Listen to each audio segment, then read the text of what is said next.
Hey, welcome to my channel. Today, I am going recap action, adventure, comedy movie named Bad Boys, Ride or Die. When their late police captain is linked to drug cartels, Miami cops Mike Lowrey and Marcus Burnett embark on a dangerous mission to clear his name. They uncover a web of corruption, facing ruthless cartel leaders and unexpected betrayals. With their signature humor and bold tactics, they must navigate explosive car chases and undercover operations to restore their captain's honor and bring the culprits to justice. So without wasting any more time, let's jump to the main video. In the beginning of the movie, detectives Mike Lowrey and Marcus Burnett are seen racing through the streets of Miami on their way to an event. In response to Marcus's complaint that he is feeling queasy, Mike gives him permission to take a short break in order to get a ginger ale. In addition to the ginger ale, Marcus also receives a hot dog and some Skittles. It is then that a gunman enters the establishment with the intention of committing a robbery. However, Mike enters and reprimands Marcus for getting snacks. Marcus then moves the gunman's arm, and Mike shoots him in the leg. After that, the two make their way to Mike's wedding, which is happening because he is getting married to Christine, his physical therapist. Marcus's wife Teresa, daughter Megan, and son-in-law Reggie are also present, along with Captain Rita Sakata, her boyfriend, district attorney and potential mayoral candidate Adam Lockwood, and AMMO agents Kelly and Dorn. Additionally, the late Captain Howard's daughter, U.S. Marshal Judy, and her daughter Callie are also present. In the midst of the celebrations, Marcus experiences a heart attack that is dangerously close to being fatal and collapses.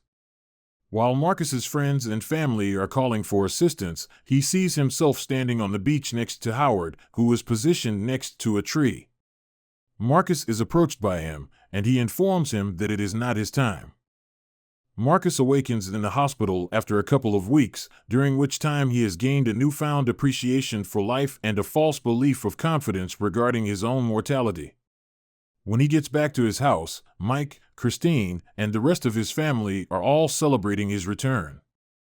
However, Marcus is irritated to discover that Teresa has removed all of his snacks in order to begin putting him on a healthy diet.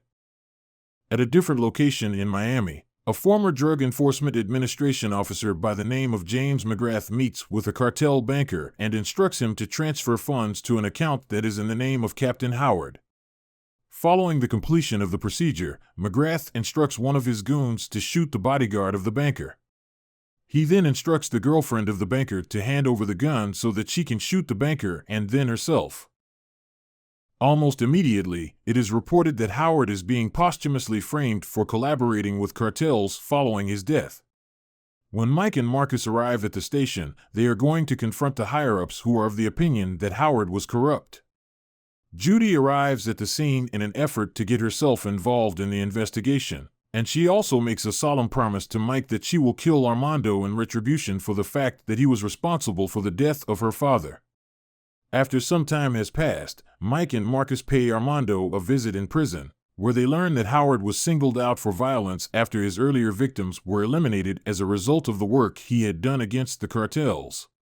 He does not recall McGrath's name, but he is able to recognize him because he worked with Armando's mother. He is able to recognize McGrath because he remembers his face.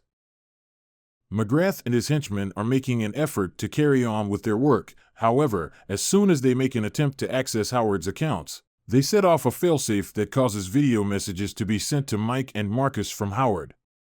In it, he explains that he is aware that they are observing, in the event that he is deceased, and that he is aware that he is being set up to take the blame for something that dates back more than 20 years. During their conversation, Howard instructs the two individuals to follow the Coke bottle giant, which is a former spy of theirs named Fletcher. In an attempt to have a conversation with Fletcher, Mike and Marcus go to his club. Although he is aware that they are there on behalf of Howard, McGrath manages to shoot Fletcher in the head just before he is able to convey to the two what it is that they are interested in learning. Marcus had already aimed his gun at Fletcher in an attempt to coerce him into speaking. As his assassins pursue Mike and Marcus, McGrath disengages himself and walks away. Mike has a panic attack in the midst of the gunfight that is taking place. Prior to the arrival of Rita and her officers, the attackers managed to escape. Mike prevents Marcus from informing her that they are acting on a tip from Howard for the purpose of their investigation. In the following step, the guys present Kelly and Dorn with surveillance photographs and footage. They then assist in unlocking a scan code that contains an additional message from Howard. Further explanation is provided by him, stating that he was working on a case involving a cartel and that he had kept Mike and Marcus away from it because 2 other detectives had been assigned to it and they had been killed. Howard alerts the guys that there are members of the cartel who are cooperating with the authorities and the FBI. In prison, Armando is assaulted by thugs who have been sent by McGrath. Arguing that Armando should be transported in a helicopter is something that Mike does. Regrettably, McGrath and his henchmen have already taken control of the helicopter and coerced the pilot into sending a distress message that blames Mike and Marcus for the attack. Prior to McGrath slitting the pilot's throat, the pilot was forced to send the message.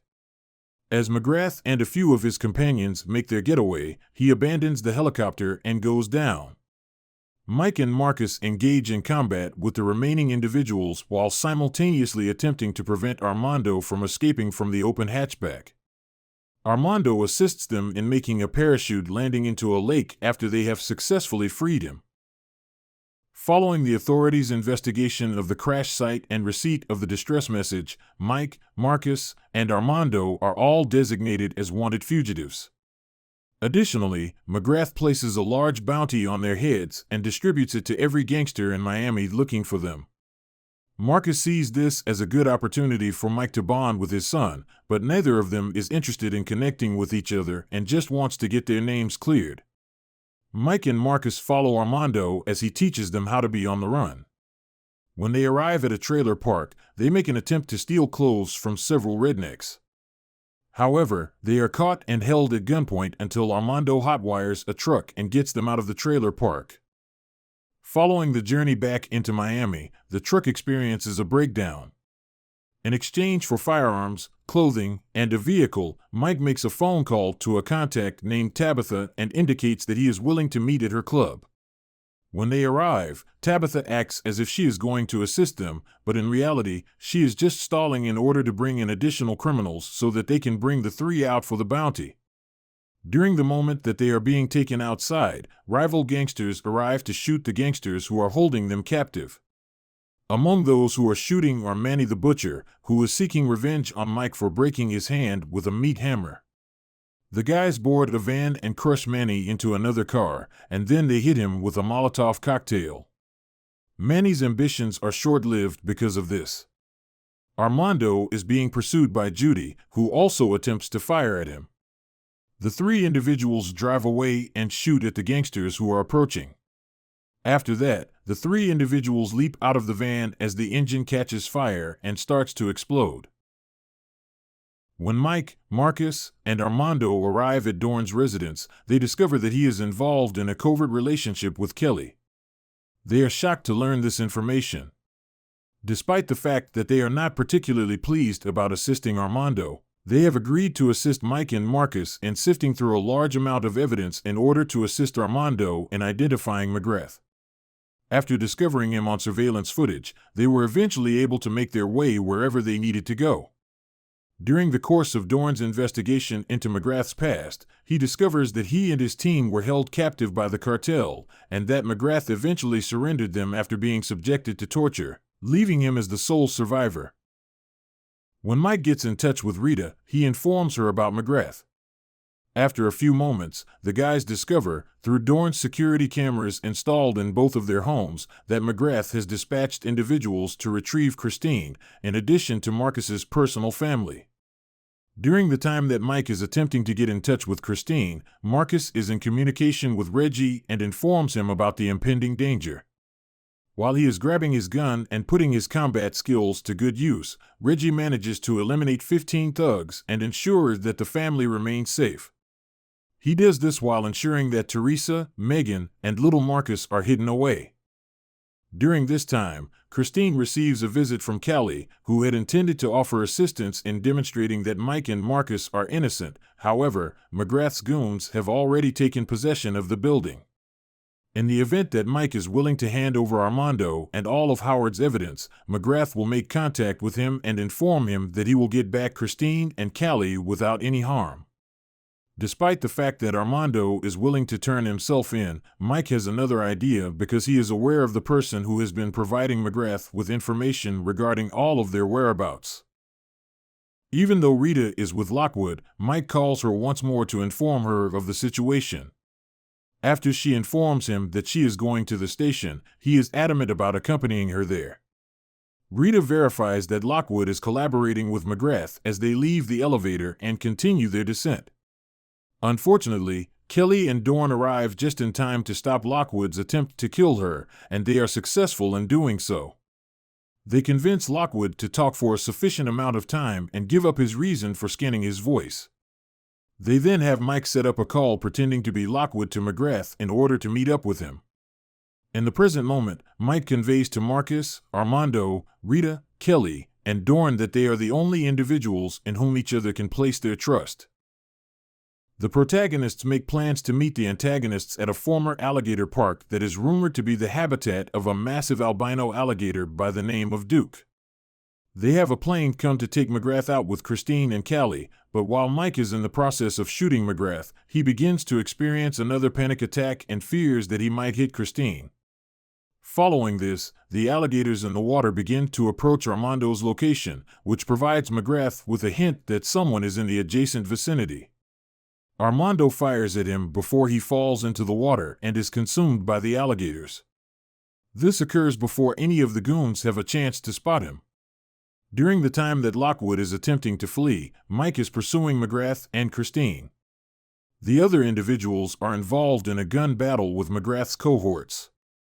Rita shoots down the plane and causes it to crash into the building, preventing Lockwood from taking control of the aircraft and using it for his own benefit. Lockwood shoots Dorn in the arm and then tries to shoot Rita, but Rita kicks him into a pit that happens to be where Duke lives. Lockwood ends up becoming Duke's dinner as a result of this. In the meantime, Armando protects Callie from McGrath's other thugs and eliminates them before bringing her to a secure location. At the same time, Mike is able to pull himself out of his panic attack when he sees his own vision of Captain Howard. He tells himself to forgive himself for believing that it was his fault that Howard was killed. Despite the fact that Marcus finds himself on the beach that he saw in his vision, McGrath manages to discover him.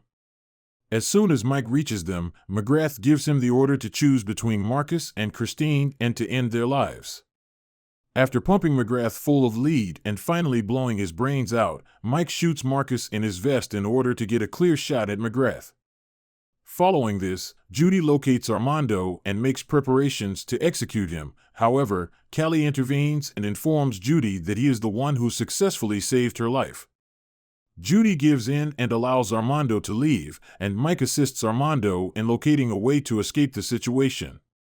During the time that law enforcement officers are arriving at the scene of the crime and apprehending McGrath's remaining goons, news reports indicate that Howard has been officially set free. Mike and Marcus, along with their friends and family, get together at the park to have a barbecue. As Mike and Marcus argue about who is responsible for cooking what on the grill, Reggie brings his chicken and inquires about the possibility of grilling it. The bad boys laugh him off for a brief moment before recalling that Reggie slaughtered McGrath's henchmen and saved the family. As a result, they come to an agreement that they will refrain from attacking him this time. Subsequently, Reggie displays a contented smile.